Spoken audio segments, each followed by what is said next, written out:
Hello, I'm Matt Kelly. And I'm Matt Dancona. And this is the Two Matts, episode 24 for the week ending December the 1st. It's an Advent podcast episode. Advent podcast, so everyone's getting excited for Christmas. And what lies within? Well, what are we going to call this episode? What did we talk about? Well, we talked a bit about Rishi Sunak's Elgin Marbles Parthenon sculpture breakdown. But we also talked at some length about Henry Kissinger and his record, which I was... his divisive record. And he absolutely... Where do you think he is right now? Well, that's the question, isn't it? Yeah. Where? Yeah. And I mean... Heaven or Hell. Is that the title? That is the title, I think. Heaven or Hell for Kissinger. Heaven or Hell for Kissinger. Okay, folks. So This is the Two Matts, episode 24, Heaven or Hell for Kissinger. Enjoy.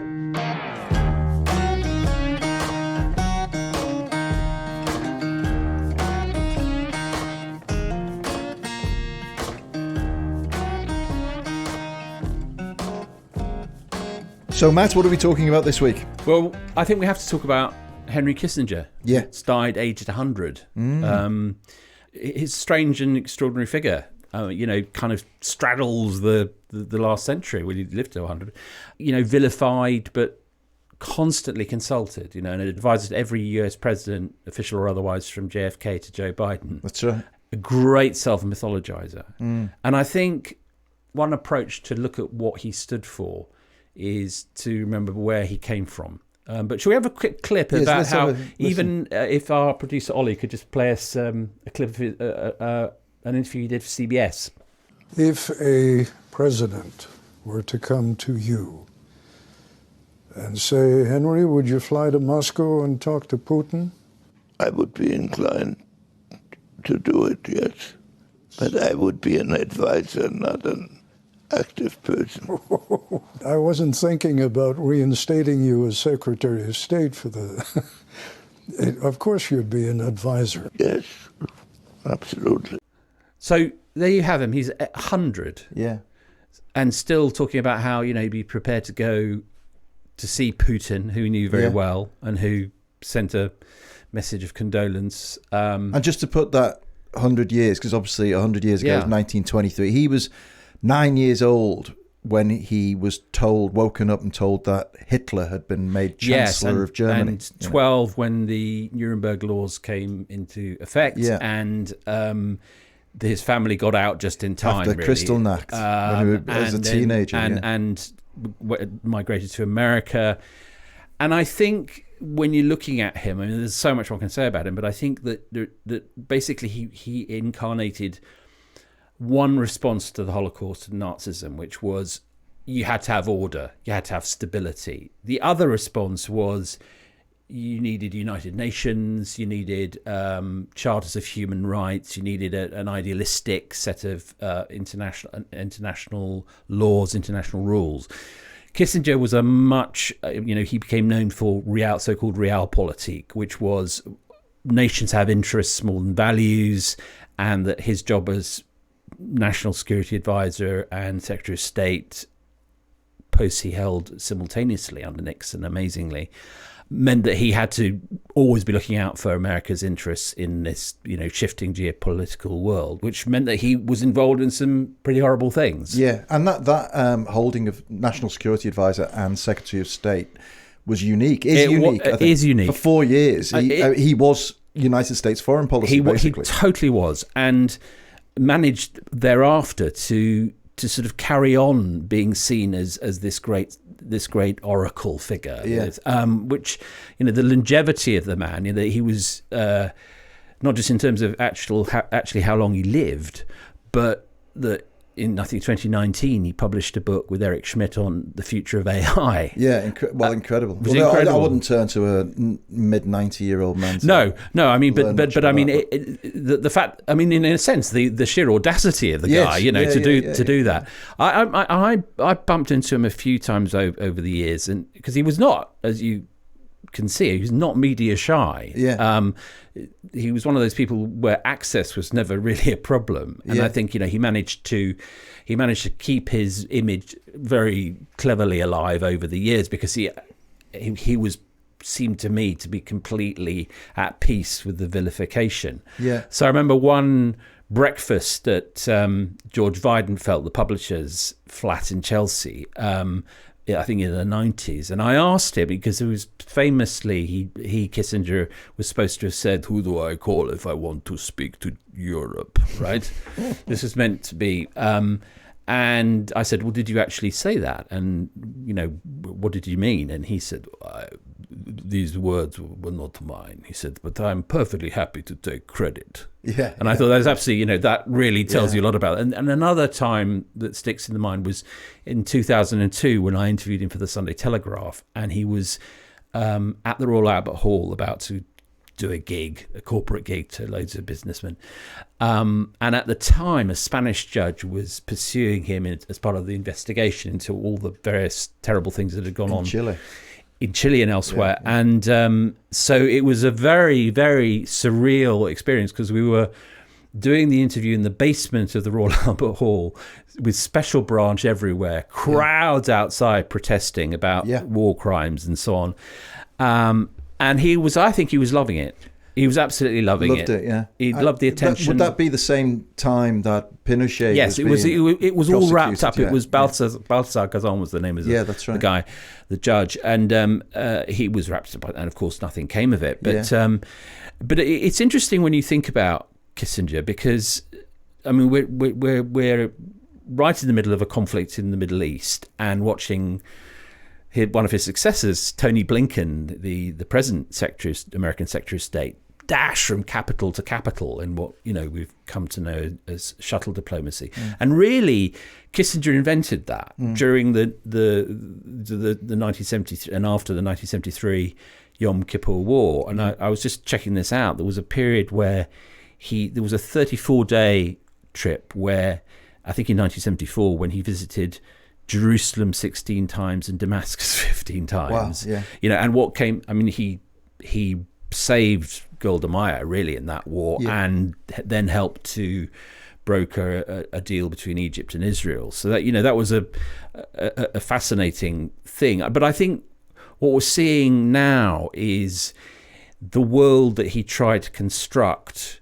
And he was a huge player in it, even when not serving officially in office. That is now unraveling. It arguably has unraveled. So if you go through the checklist, he's probably most famous for having brokered a deal between the US and China. 1972, Nixon becomes the first US president to visit mainland China, and indeed, he's been hailed as China's old friend. In the obits already, and he went to see President Xi Jinping in July this year. So he retained that. But that opening up of China was meant to give America an advantage in the sort of triangular fight between China, Russia, and the US. But the irony is that China did open up and has become this kind of economic superpower. So I mean that was an unintended consequence, I think.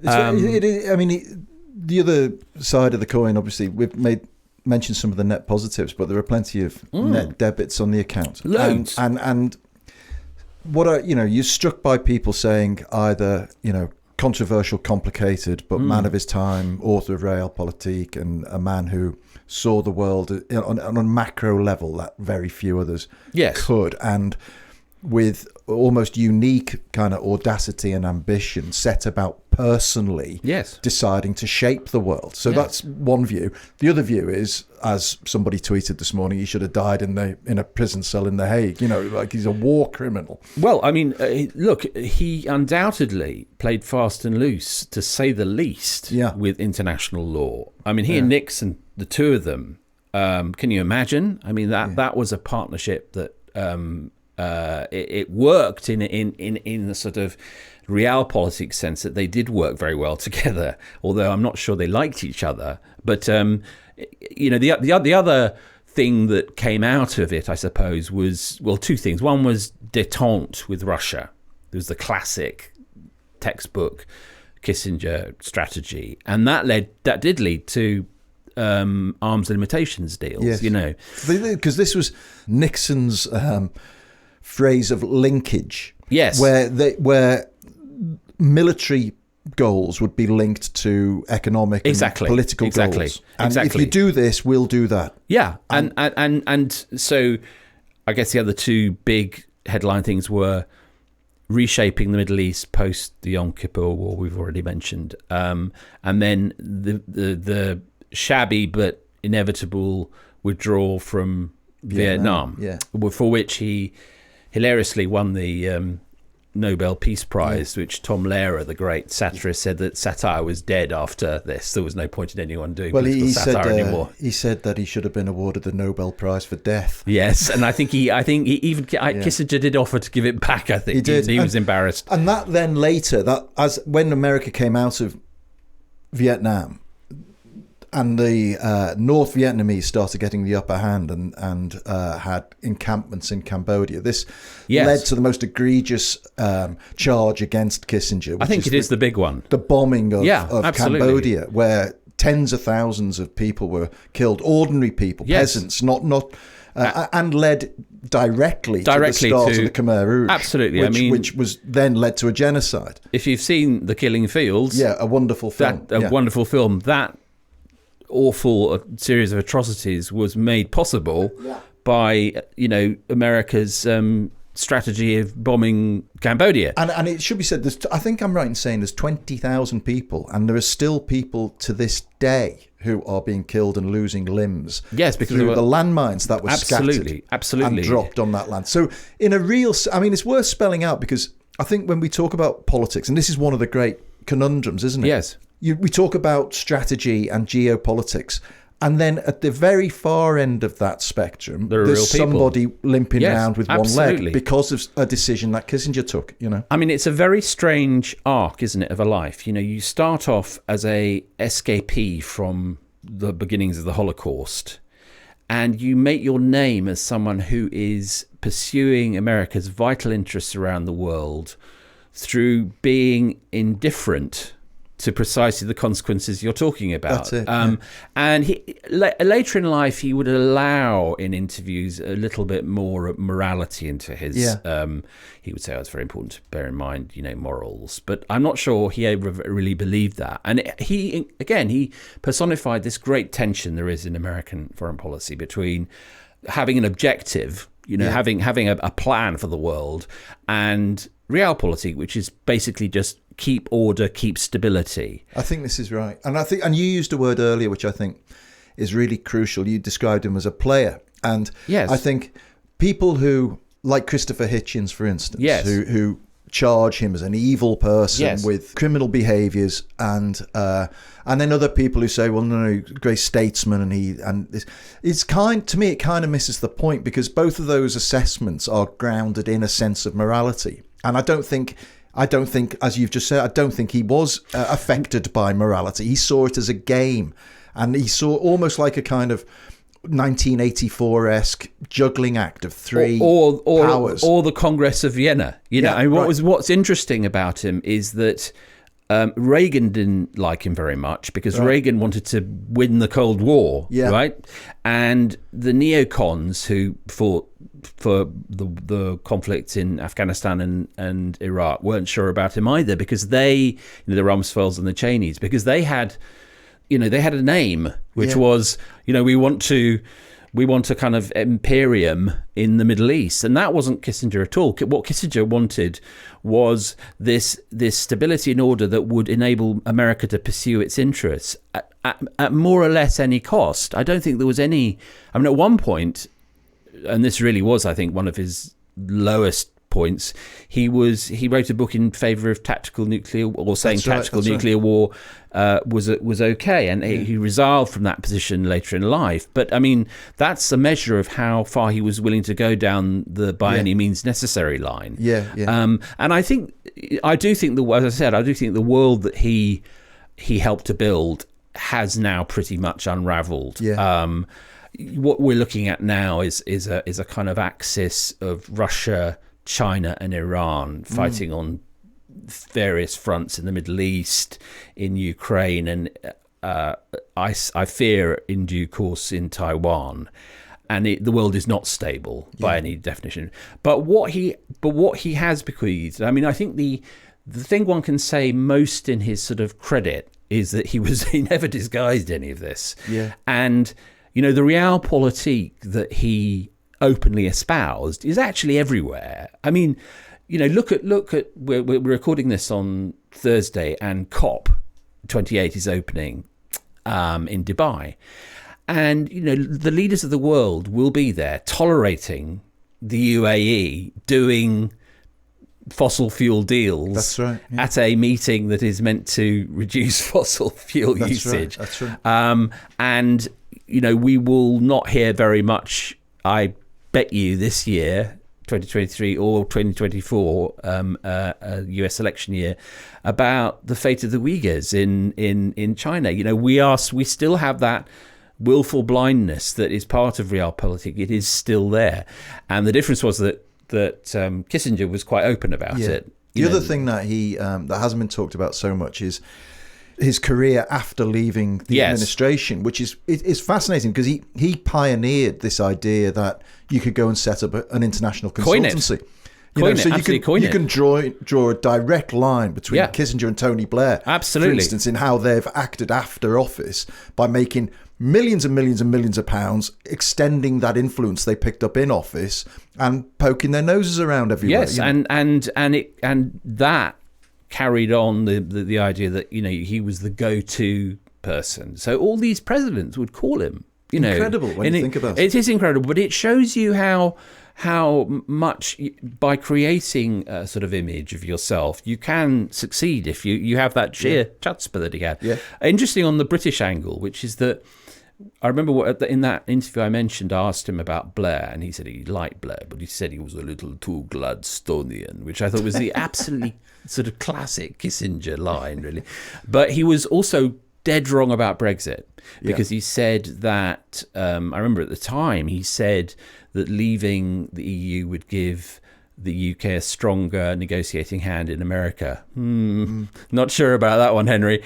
But he did say something very funny about Boris Johnson. Oh, please. Which was, this was in the middle of the vote had happened, and it was during the period of hell of not getting the thing done. Yeah. And he said that the quality of leadership was not appropriate to the challenge, which really not appropriate to the challenge. But the ultimate diplomatic euphemism. It's interesting, actually, very clever people who have English as their second language, like Joseph Conrad and Nabokov and Isaiah Berlin and him, they speak in paragraphs. And so it was one of the most sort of weird and formidable things about ever talking to him was that there was no umming and ahhing, there was no normal demotic. It was just you'd ask him a question and then he would deliver what amounted to an exam answer. Right.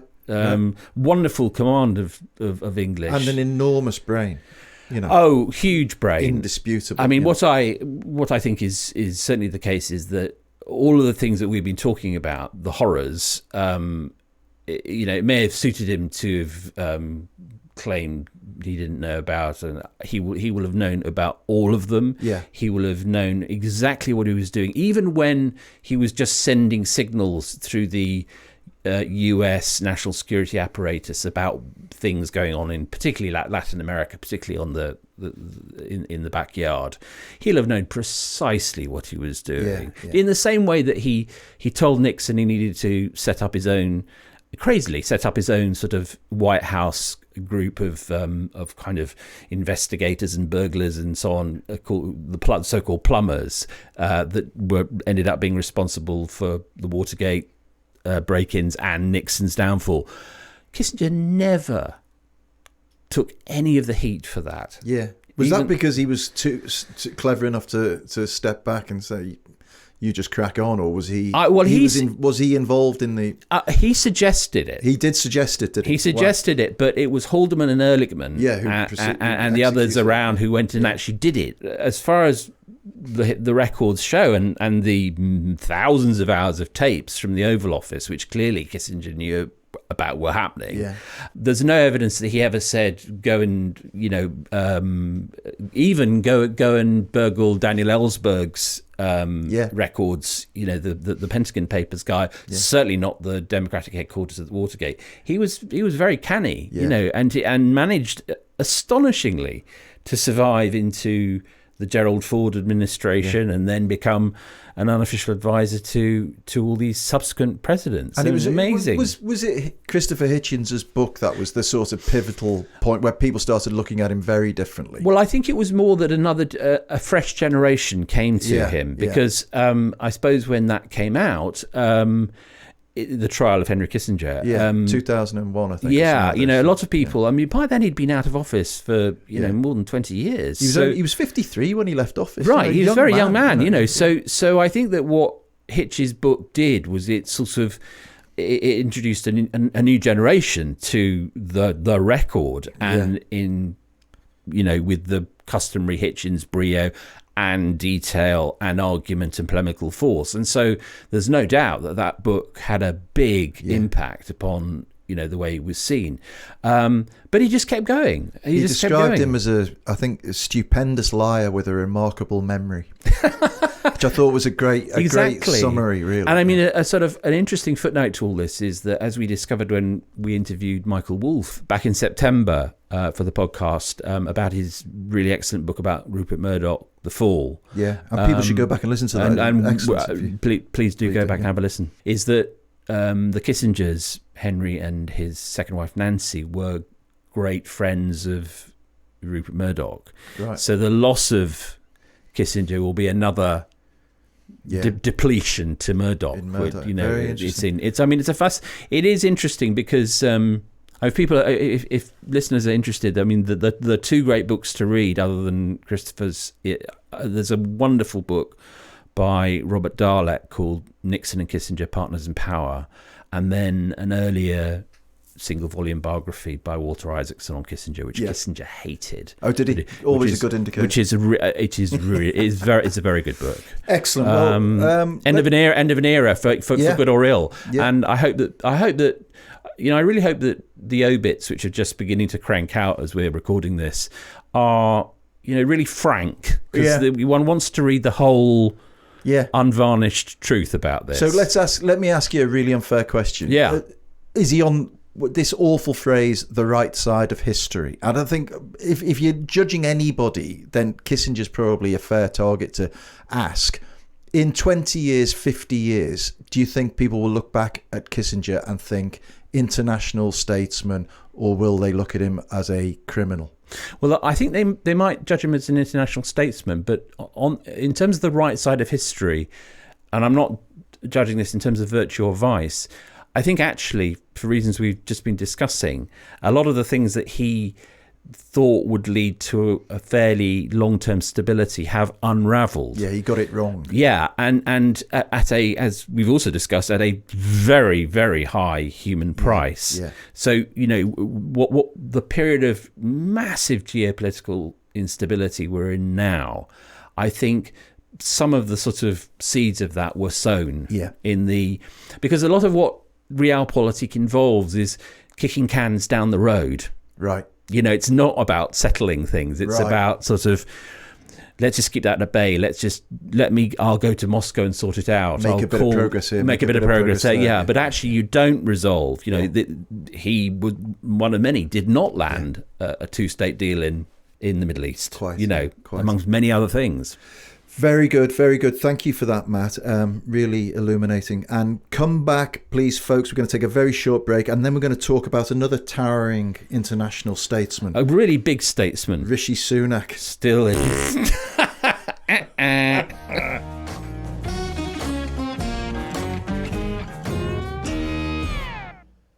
Thank you for listening to The Two Matts. And if you like the kind of conversations we have here, there are loads more to be had in print and online at the New European. And I have got a very special offer for all listeners of The Two Matts.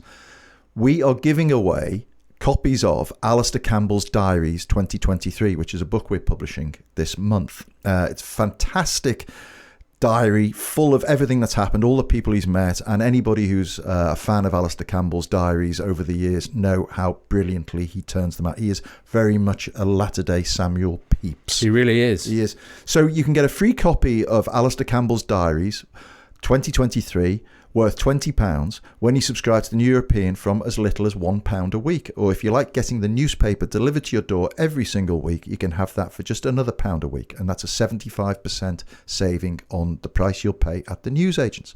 To get this great offer, go to www.theneweuropean.co.uk/2mats. That's the number 2, MATTS. Tell them I sent you, and you'll get your free copy of Alistair Campbell's Diary 2023 delivered to you in time for Christmas.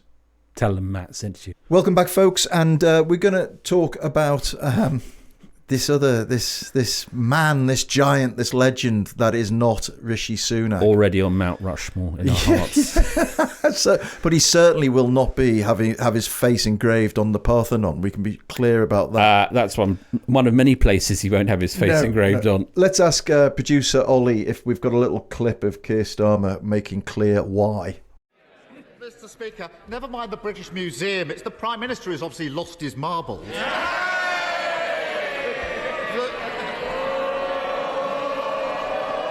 Mr. Speaker, the Greek Prime Minister came to London to meet him, a fellow NATO member, an economic ally, one of our most important partners in tackling illegal immigration. But instead of using that meeting to discuss those serious issues, he tried to humiliate him and cancelled at the last minute. Why such small politics, Prime Minister? Prime Minister. Mr.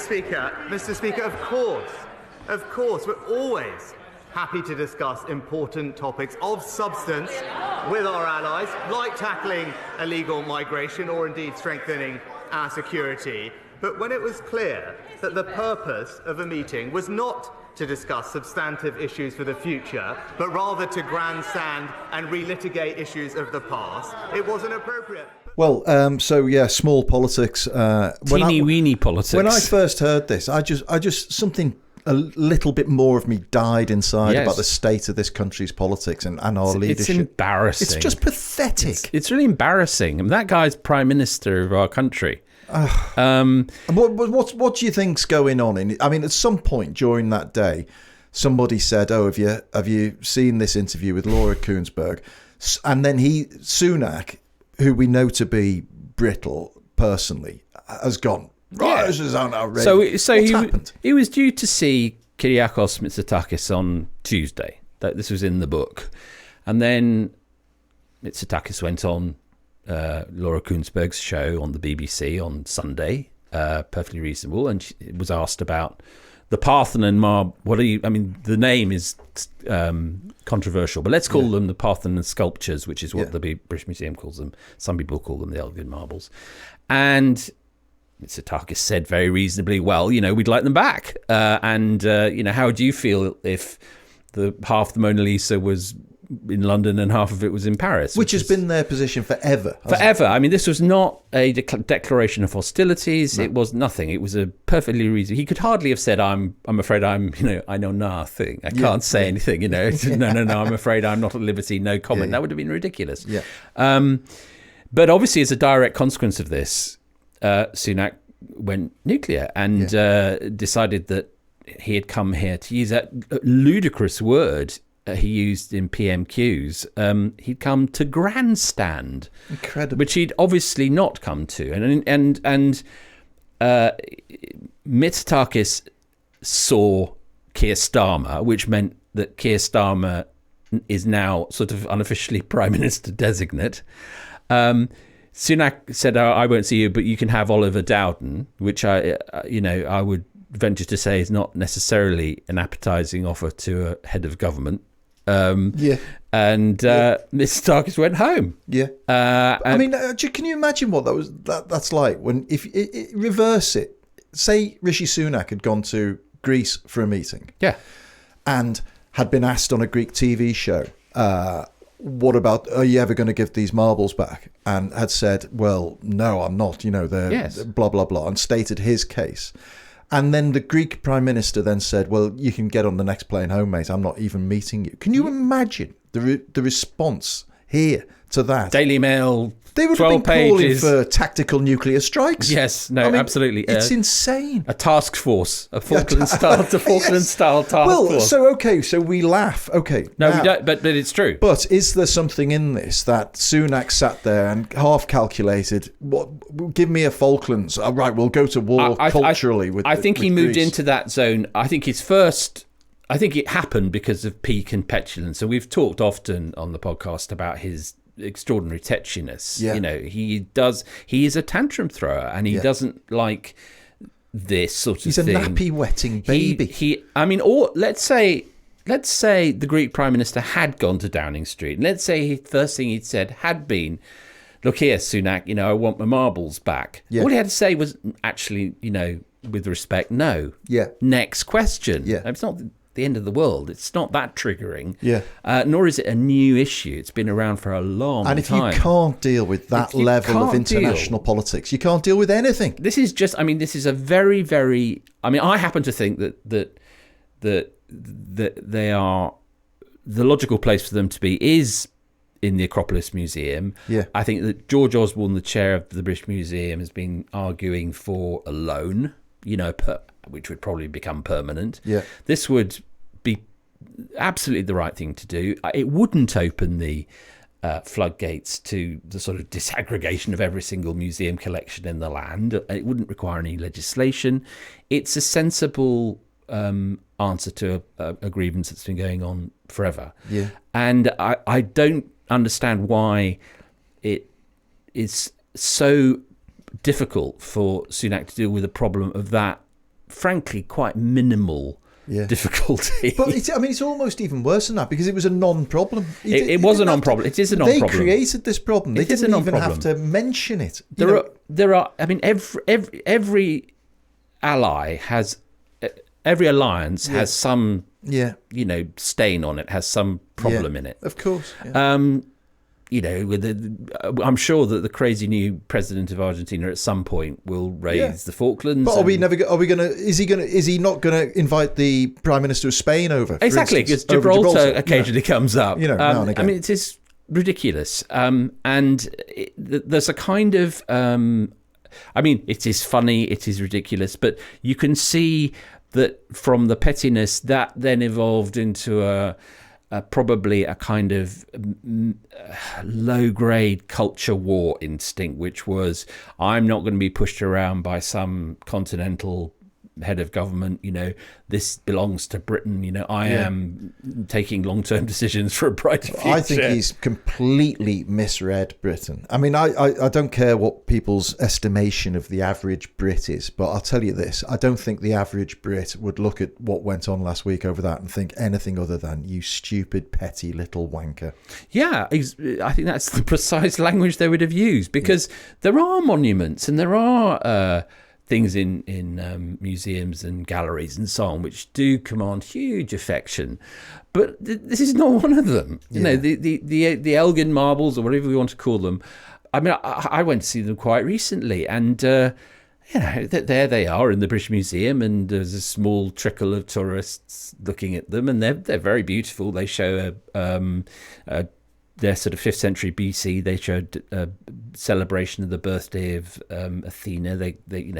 They have this sort of sense of the ancient past calling through the millennia, but they're not central to our national identity. They really aren't. Well, the only element of national identity they touch on is our proclivity to roam around the world looting it. Yes, one of the things again, we come to Christopher Hitchens yet again. He wrote a book about this in 1987, and one of the things he established was that Lord Elgin, who was the ambassador to the Ottoman Empire, who took these,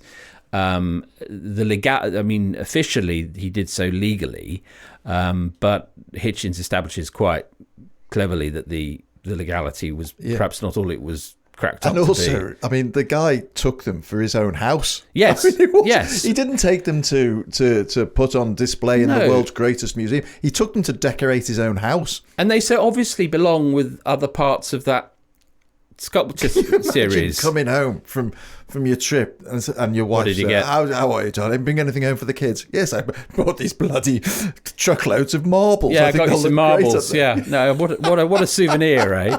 But people have been handing back parts. Yeah. So the Italians gave a bunch of fragments in 2008, and apparently the Vatican gave a 3 fragments of the Parthenon Temple back to Greece earlier this year.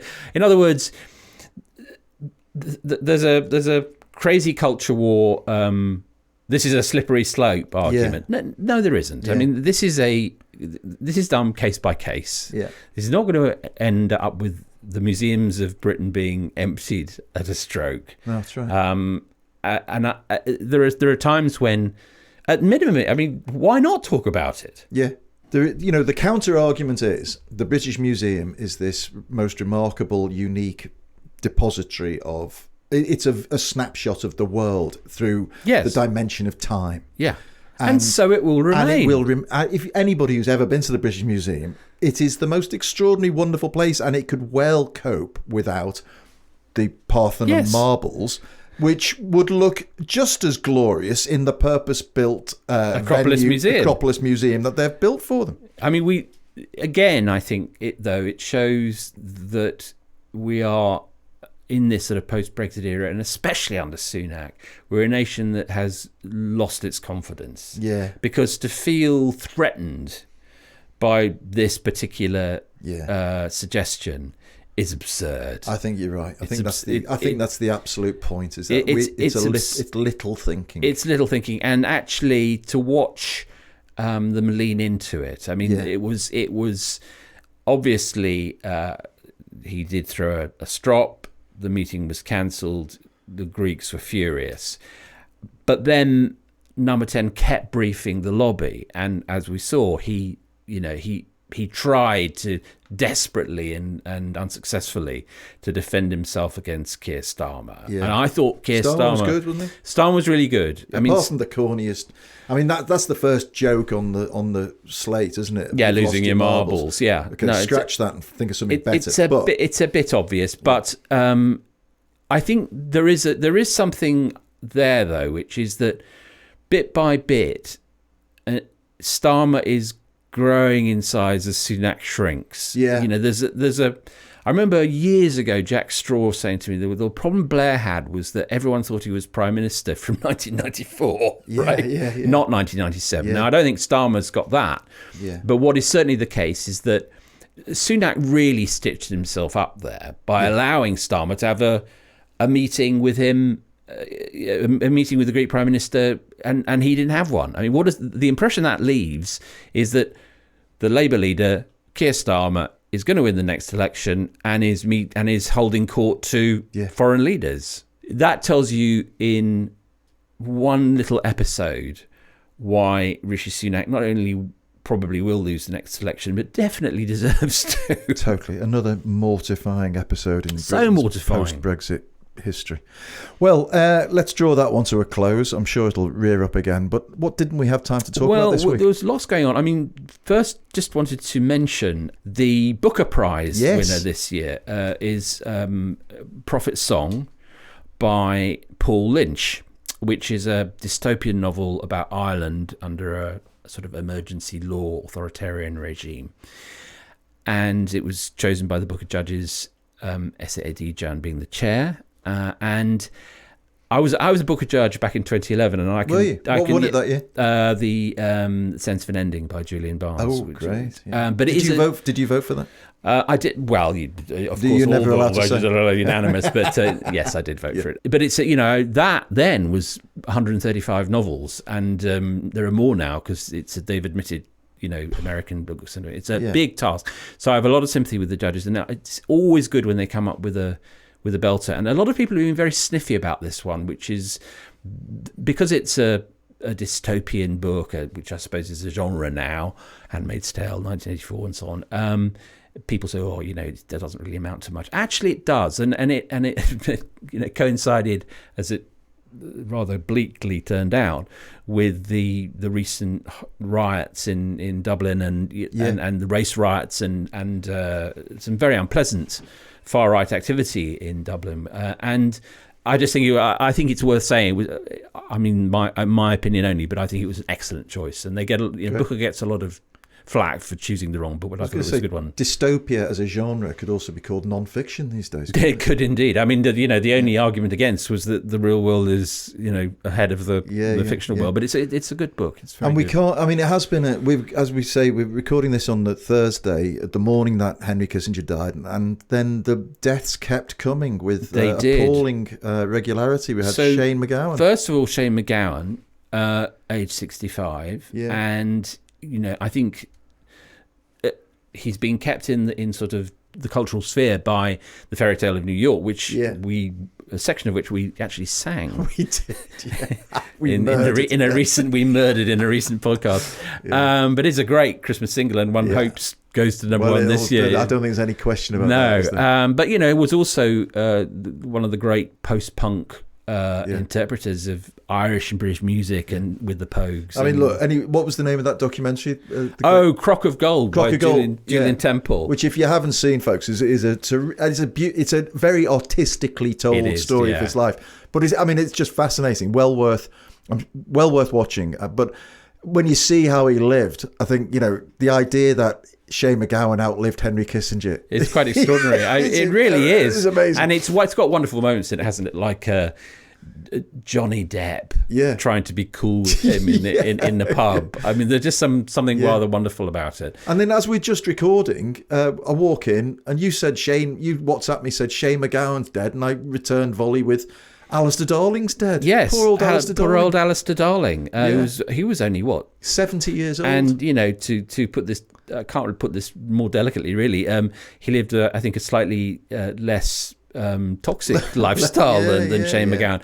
A lovely man and very clever, and actually, I think, an underrated chancellor. Yes, very much.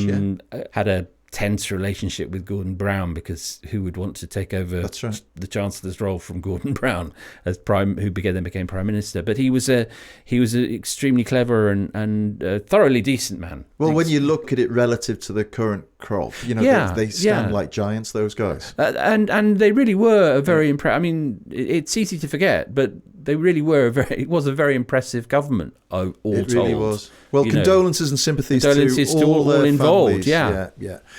Well, thank you for listening, folks. I hope you found that entertaining and informative. Get your questions in as ever, and any feedback you want to give us to the 2 Matts. That's the number 2, MATTS, at tnepublishing.com. Or if you listen on Spotify, you can just message us there. There's a little box you can type in your remarks and questions, which is a new Spotify thing, which is very useful. And that's exactly what Jonathan Lefebvre did, who says, "Love your show, guys, and a great one on how to spot a fascist list. I know what my Christmas dinner conversation is going to be now. Well, I'm not sure, John, that I would say it's the perfect Christmas dinner conversation on identifying fascism, but thank you. Thank you for your feedback. And we welcome Christmas parlour games. Observation. Fascist charades. Who needs fascist charades? Fascist charades at Jonathan's house. You're Pinochet, aren't you? We are back with a new episode on Sunday, our regular Q&A episode, so get your questions in, please. Thanks as ever to our production team this week, led by Ollie Peart and brilliantly assisted by the wonderful Maya Sederland. Thank you, Maya. And until next week, it's goodbye from me. And it's goodbye from him. Goodbye.